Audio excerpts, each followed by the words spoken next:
How's everybody doing tonight? Get my little light on. PBO struggle streaming already.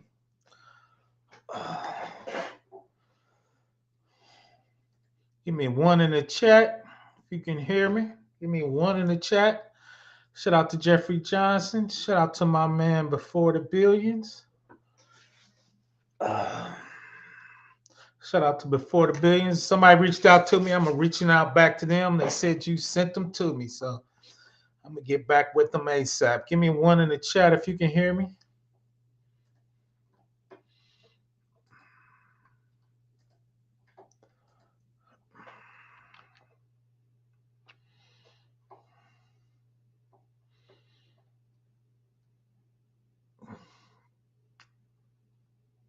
Give me one in the chat. Okay, there it is. Thanks, Before the Billions. Let people file in. Shout out to Regine. Glad you can join me.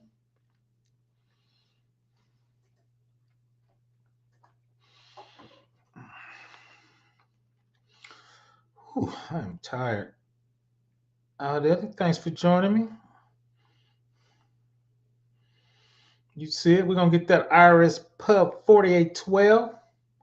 A lot of people know I do a lot of IRS work. That's my SMEness in there.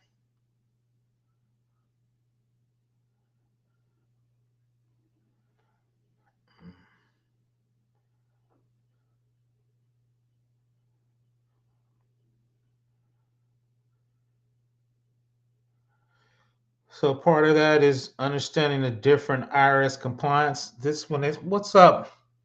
Who's Like God? Thanks for joining. Damon, thanks for joining me. So we're going to hit this 4812. It's going to be pretty short. Oh, I'm behind on my emails. I need the GRC course. I ain't done with it yet, Damon. I'm still working on it. Did you take Dr. Ozier's? He's got the Study GRC Masterclass. That's the one you should take first before you take mine. Let me know if you got the Study Art GRC Masterclass. I'm still finishing mine up, Damon. I'm struggling up here, man. I got to do some finish up a couple of labs on. I'm hoping to get that done in the next week and get a version 1 of it out there. But I'm struggling. The government, man. So once again, there it is, the IRS Pub 4812. It sits on top of NIST. So let's go. You know how we do it. If you got any tech questions or cybersecurity questions, it's all good. Check out that Study GRC Masterclass if you haven't taken that one. I think that's the one. Let's roll. I got to get some energy. I'm struggling. It's not even hump day yet. So there it is right there. IRS Publication 4812. Contractors, Security and Privacy Control. Handling and Protecting Information Systems, version 15. Published 12/16/2024. So it's super new. There was one document in there they were asking to complete that I've never seen before. We'll look at it. So I might do my next video on that. So, but that's it. I might bring it up and look at it. So these are the NIST 20 security families. IRS Pub 4812 referenced these different security families, right? Because we know NIST always says agency owned,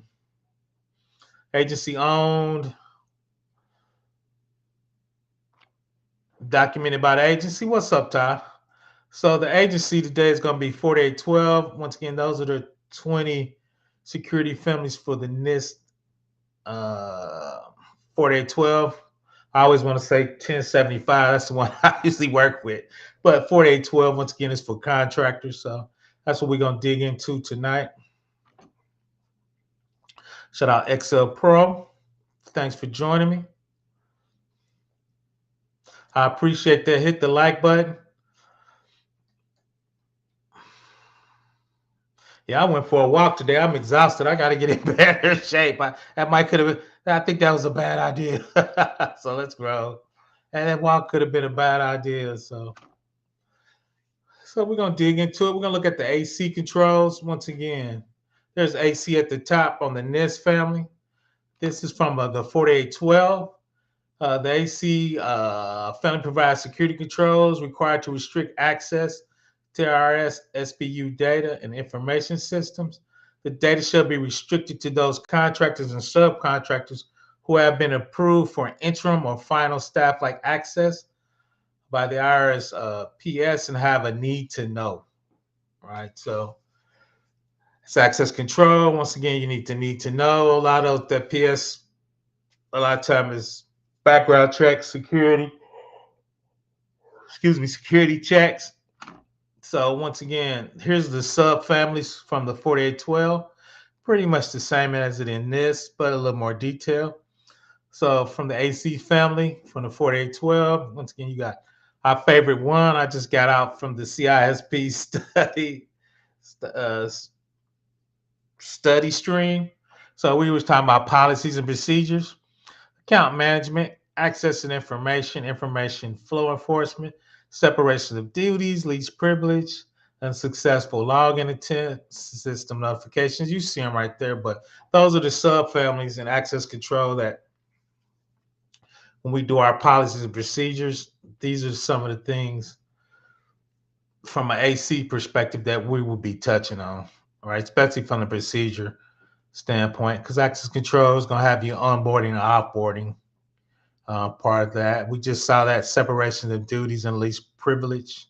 And the big one here is remote access, right? Everybody's working from home. So how are you doing that? Are you 2FA in, MFA in?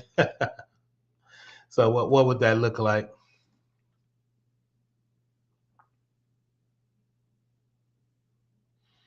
Yeah, I got to get a little. I got to, it was finally warm in Indiana today, so I got to start getting my walk miles back up, and I've been lifted a couple times a week, so I'm almost 60, so I'm trying to get it together. So I got to lose about 20 pounds, so we getting it. But you see it right there.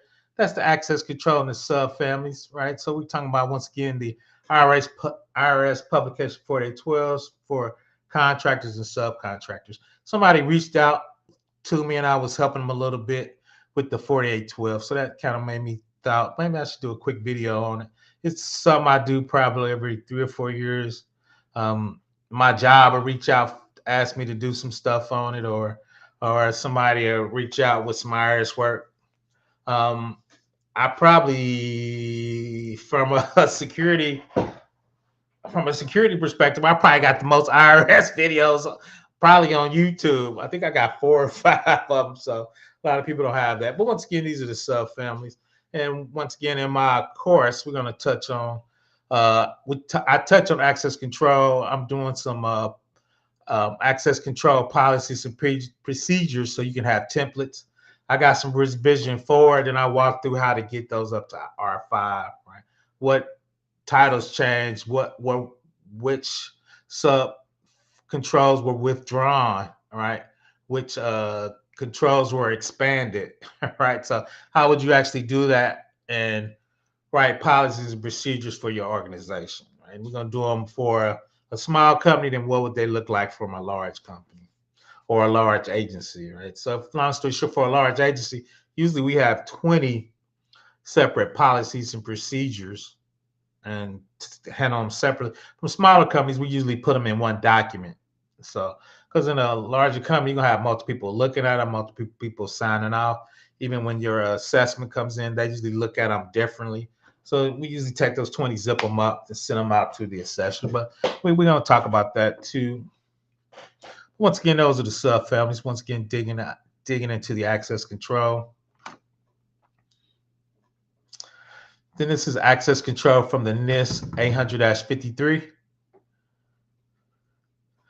Establish documents, authorize each type of remote access to the system prior to allowing connections. So what are we talking about each type? Regular users, you logging on to your email, you logging on to Teams, right? Those are just your normal day-to-day. If you're logging in from on-prem to the cloud, that's more of a privileged account. And if you're doing privileged access, like you're a DBA, SA, cloud, shout out to pen testing. We was talking about pen testers.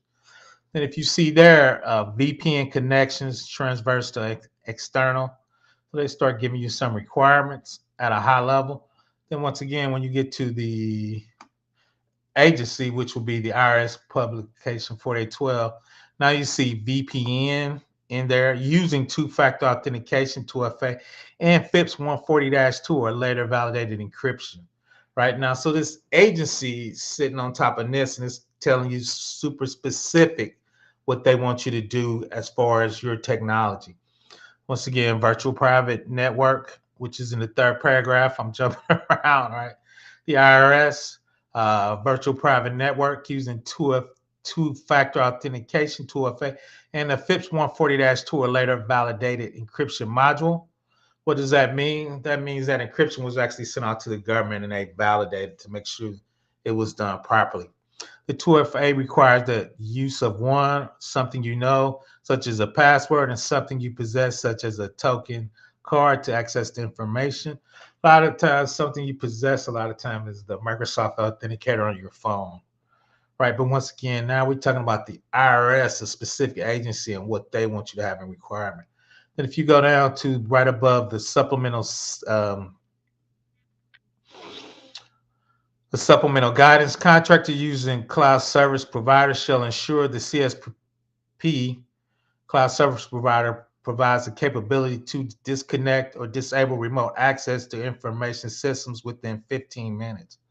So if you hit the log out button or you hit the timeout button, you have 15 minutes for that to actually kill your connection, right? So once again, those are detailed requirements from the IRS specific agency for contractors 4812. So when they says agency defined, that's the agency defining it. So let's say Penn Tech, PBL mission. Yeah, I appreciate it. I was exhausted last week. I appreciate it. Yeah, beautiful day in Indiana. Facts, man. Are you in Indiana? I'm in Indiana, yep. So I was getting my walk on. So I appreciate you.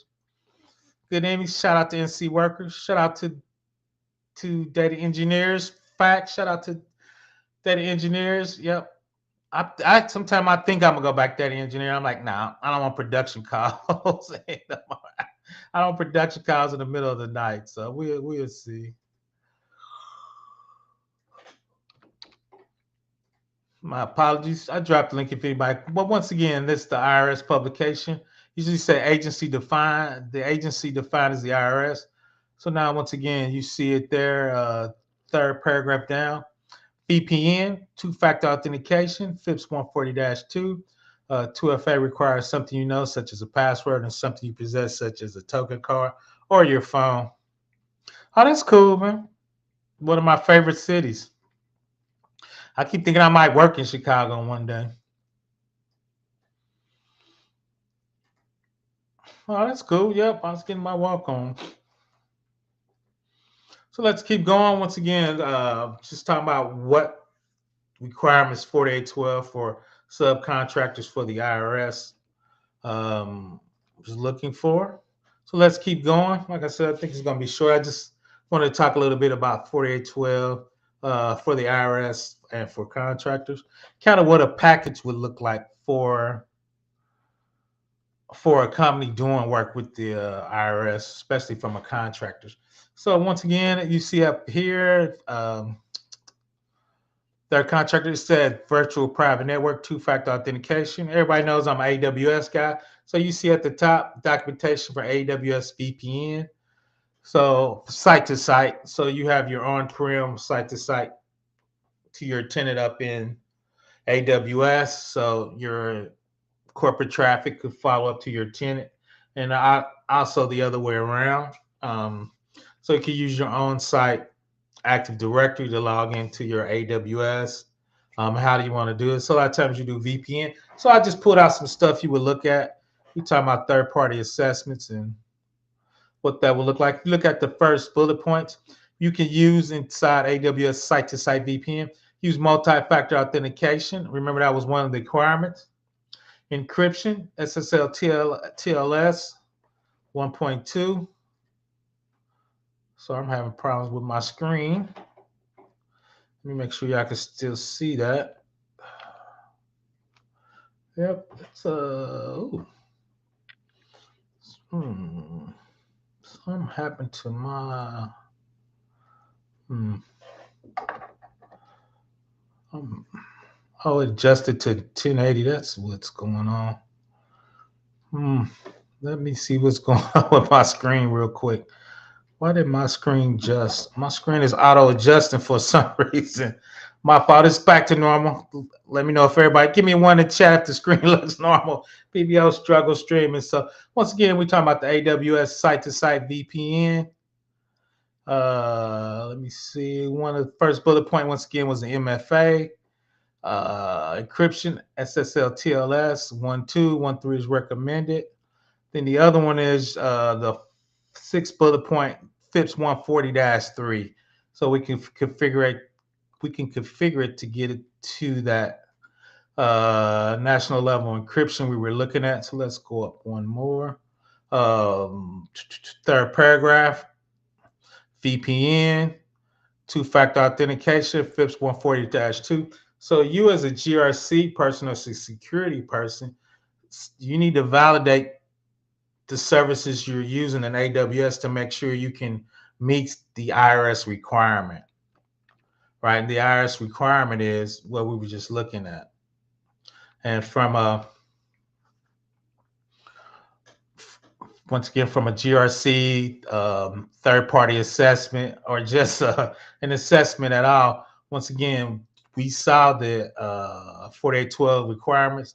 We're looking at the AWS site-to-site VPN. We can meet those requirements.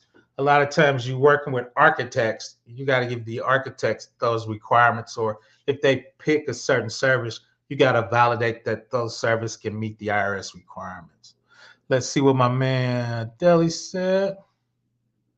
They're hiring, they're firing. Facts, facts. Hey y'all. AWS hiring. Yep. I had a good interview with AWS. I needed a little more hands-on experience. Um, they interviewed me as an engineer instead of a GRC person. So somehow they interviewed everybody into a GRC. So they were paying crazy amount of money though. I appreciate everybody for the ones. PBO is always struggling streaming. Before we open up the AWS account, I wasn't gonna open up the AWS account today, though. I'm gonna put that on my screen though for you. Facts, I need to do more live labbing. I need to do a little more live labbing. I do have an AWS account. I was labbing today. Actually getting ready for my SysOp exam I might take next month. So I was labbing my SysOps. I was creating some EC2s, some S3 buckets, doing some AWS security trust accounts. So I need to do a little more of that. But once again, here we go with the AWS site to site. You see a lot of companies doing site to site. So once again, would it meet the 4812 requirements? And we once again has the MFA. He has the encryption. I like to see the TLS 1.3. The other big one I see people struggle with is the Federation Information Processing Standards, the FIPS 140-3. Once again, means the encryption was sent to the government and they signed off on it. So that's the thing I see people struggle with from that perspective. So let's keep going. So let's do that real quick. Once again, those are requirements from AC17 remote access. We're going to hit one more time. The 3, the cloud service provider. For us is AWS. Virtual private network using two-factor authentication. You need FIPS 140-2 or later. We saw that. Something you have and something you know. Then the 15 minutes timeout for your session when you disable your remote. So all of that could be done with AWS site to site. At the top for data protection, you can use the IAM Identity Center and IAM Access Management. That's you set up your federation, your log on tip, your MFA. How long do you want your MFA? I use Cisco Duo for my MFA. I probably shouldn't tell people what I use, but I use Cisco Duo MFA for my MFA into a AWS account. Then once again, you could do check your operating system, make sure it's up to date. You can actually check your location, so you're in the state you're supposed to be. Um, Also, like encryption in transit and in and at rest. So Cisco with the site-to-site VPN. Once again, you meet those IRS 4812 requirements. So 4812, we're talking about hardening and the security baseline. So you see at the top, contractors and subcontractors include cloud service providers should document all deviations from your standard security codes and ensure these are brought into compliance using your standard configuration process. So they're recommending using the SCAP. That's kind of outdated. Or you can use United States government configuration. That's outdated. The one we see people use, or I use a lot when I help people do the 4812, is the Center for Information Security, the CIS check guidelines level 1 to establish your baseline. So that's the one I see prevalently used in the business world. I'm not a big CIS level 1. It's only about 400 checks.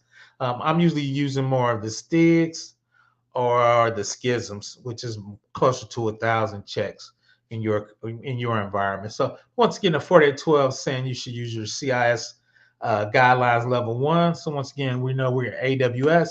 So at the top, once again, operation best practices, the AWS, CIS AWS Foundation benchmarks 1.4 and 1 level 1. So you see a couple checks right there, especially with your root. Ensure no root user has access keys exist. Ensure what we just got talked about. Ensure MFA is enabled for your root user. And once again, it's probably 400 checks depending on what services you use. S3, database, web server, app server.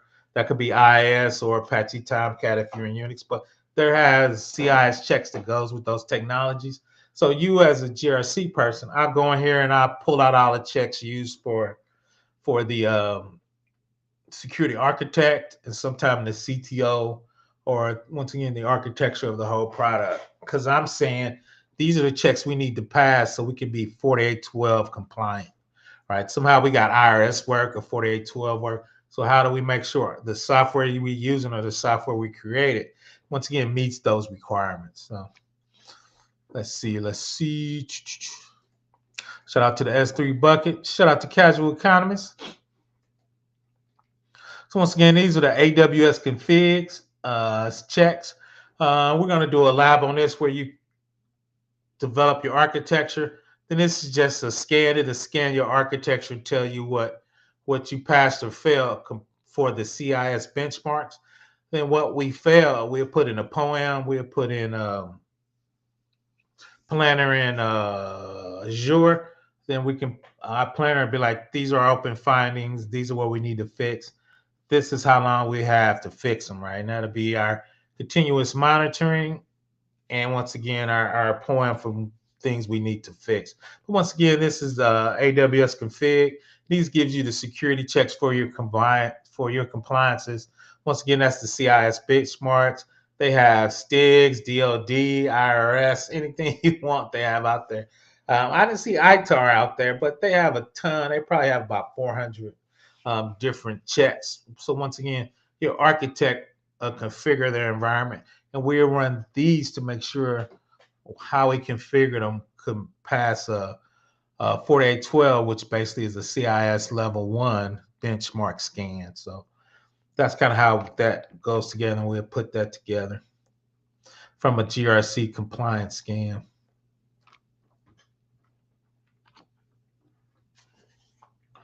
And what from 4812, what would they want to send you? A package that would auditors would come and ask you for, that they want to access, and what would that look like? So they want a system security plan, a privacy program plan, a SAR, security assessment program. The one they asked for that I've never seen before is privacy and civil liberties impact assessment, PCLIA. So I had to Google that and look at that one. I've done it's like a mix of privacy And I guess since they report to the Treasury Department, which is who the IRS report to, that civil liberties is something I just don't see much of. Active poems are basically schedules, right? Like we talked about, we get our findings, put them in planner. That'd be our poems, right? Plan of action and milestones. Memorandum of understanding. So whoever we connect to, internal, external, that would just talk about how we would connect. A lot of times they talk about they're called interconnection exchange documents. So those is the business requirement. Why are we connecting? So it could be LexisNexis, it could be a check vendor, it could be um, taking your IP to figure out if you're coming from a bad country. So whoever we connect to, why do we connect? It's a business requirement to uh, check our credit score. What are we exchanging? We're sending you a file, XML file with username, credit score, yearly salary, get back if we should be able to do that for you for the IRS, right? So memorandum of understanding. Then from a security perspective is how are we connecting? We just saw the requirements. Are we using FIPS? Are we using TLS 1.3 or what encryption are we using? What encryption are we using at rest? And that document said we should be using FIPS 140-2-3, right? Then the auditing plan and the security authorization. Right. So security authorization is a lot of times is who's funding this, why should we have it? The C-suite, authorizing us to have a budget and do this type of work. And the final authorization is the IRS or whoever stating we passed their security assessment and we could do this type of work, right? They would give us an ATO and authority to operate. So those are the documents we need to pass an audit for 4812. So I just kind of wanted to hit that a little bit. Drop the link if anybody wants to come up. PBO dozing off. He gonna make it though. We gonna make it. Almost hump day. So let's see. Like I said, I just kind of wanted to hit the 4812. I just don't see it a ton out there. Then decision documents to include the authorizing decision, terms and conditions for your authorization, authorization termination date, and executive summary of risk. Right, we were talking about risk and how you do it. Shout out to Study GRC. We talking about risk registers and coming up with your executive summary of risk, your risk appetite for your organization. And two is really what they want to see is what's your baseline, 4812 CIS benchmarks, what you will accept and not accept. Once again, to kind of come up with your risk appetite. So that's really all I want to hit. Let's go back to the top a little bit. So that's it. We talked a little bit about the publication 4812, contractor security and privacy controls, handling and protecting information and information systems, version 15. You got to remember the IRS pub sits on top of NIST 800-53. Those are the 20 families in the NIST documentation. Here's one of the NIST subfamilies we kind of went through. So you got to say when you see NIST, it says agency defined. The agency we're defining with today is the IRS. So we just want to hit on a couple of things. We talked about third paragraph, some of the requirements from the access control. You got to remember there's 20 subfamilies, and in there's probably 400 subcontrols. And with those 400 subcontrol, we probably have a couple thousand technology checks. Right, like we said, got to be VPN, it's got to be MFA, it's got to be encryption in transit, TLS 1.3. So you got to make this is one service. We looked at one subfamily. It's got what 7 or 8 checks on it to begin with. So you probably have 20 or 30 services. Each one of those services is going to probably have 40, 50, maybe 100 checks. When you deal with Windows and Linux, even in the AWS cloud, from a stick check, it's 300 Windows checks. I think in CIS, I think it's only like 80, but once again, you have 80 checks on a Windows box. And of course, you're going to have multiple Windows boxes, right? So you're going to have multiple checks. Once again, here's some of the CIS foundation checks. Just showed a couple. Once again, it's probably four or 500 CIS checks. That's the thing. What package would you deliver for the IRS? And two, what their assessor is going to ask you for. So a lot of times you just zip it up, encrypt it, and send it to them, so they can do their pre-checks before they get here. A lot of times too, they give you this is missing in your plan, or we wanted to see a data flow diagram that's not in your SSP. So once again, that's what we're going to talk about. Hopefully, when I ever get my course done, what documents, how you get the documents, how you use ChatGPT to help you generate the documents, right? So you don't have to come up with those on the fly and by there. So let's see. I'm gonna play 4812 for $1. Send a check. Shout out to Queens, New York. Shout out that. So that's all I had. I just want to touch on some this stuff tonight. It just kind of somebody asked me some questions about it, so just touched on a little bit of that. Oh, that might be the quickest one ever, 35 minutes. So I'll drop the link if anybody want to come. I hang out a little longer if anybody wants to have any questions. I am struggling today. I pretty much struggle every day though. So I want to appreciate everybody for joining me. I can see I'm struggle streaming today. Pretty much every day. I gotta get a little better at it. You think I'll be a little better at it? So we getting there though. Mm-mm-mm.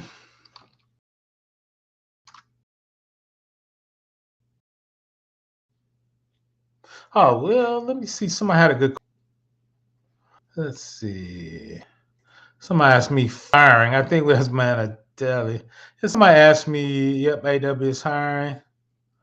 They be paying too. But somebody asked me, yeah, from a federal level, obviously the government is laying off. I'm gonna be politically correct, but I think a lot of that work needs to be done. A lot of that work's going to push down to the states. They always talking about giving the states money to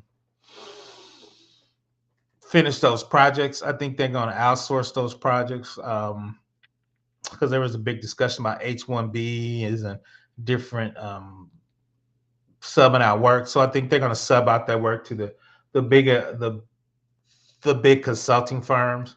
So I think the big consulting firms are going to hire, and I think your states and smaller consulting firms that are local to certain states are going to get a lot of that work that's going to come from the layoffs. Because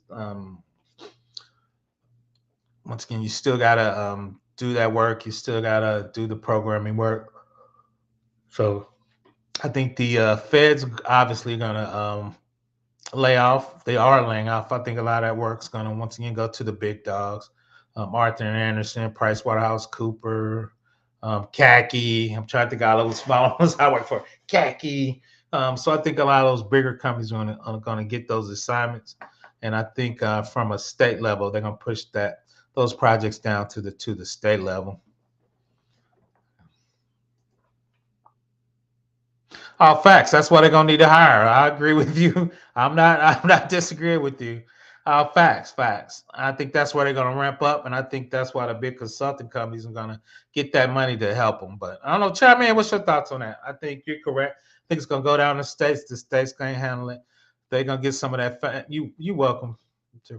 I think the states and the big consulting companies are gonna go and help the states be able to do their work. That could be true. That could be true. But a lot of those bigger companies are nationwide. They're nationwide, at least regional. A lot of those companies gonna be regional, Deli. That's my thoughts on it. It's gonna be so hard on Kentucky, man. Shout out to Kentucky, but I know what you mean. Once again, I think a lot of those companies are regional, and a lot of those companies are national. That's gonna get that work. Especially from the IRS. The last 5 years, they've been funding states a lot of money. I was in Indiana. I think they got 80 million to do a new tax system. So I think North Carolina did too. South Carolina did too.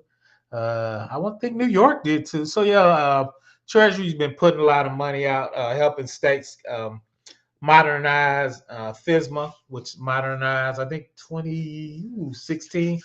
They did modernization for the nation, and tax revenue and tax systems were owed, so they pushed that money down to the states. So they were giving matching funds to certain states. So I know Indiana got a ton of money.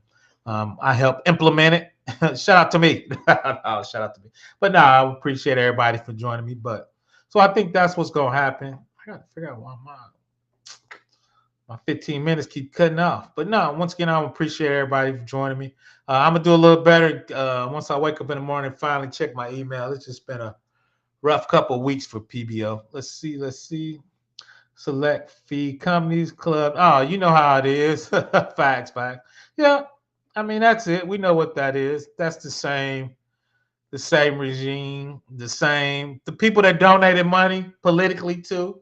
So our facts, politically, we know how that is. Politically from a federal and state level, so we know how that rolls. So we know what that looks like, especially with the cuts going on now. So we know what that looks like, and we know what we need to do to get in the game, get our skills, get our certs, and you know try to get in that game. But we know what that game is. So once again, keep shooting your questions. I'm gonna hang out a little longer before PBO's dozing off. Trying to make it.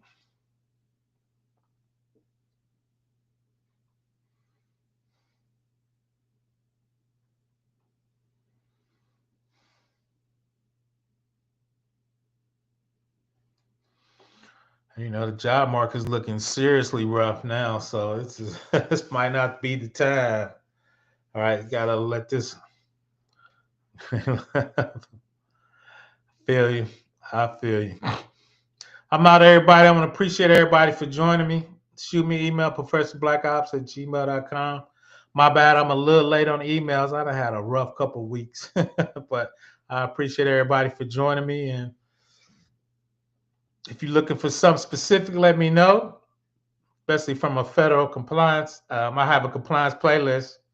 It's probably 70 hours in there. I got everything from IRS 4812, IRS 1075, CJS, HIPAA, ITAR if we're moving ammunition across the United States.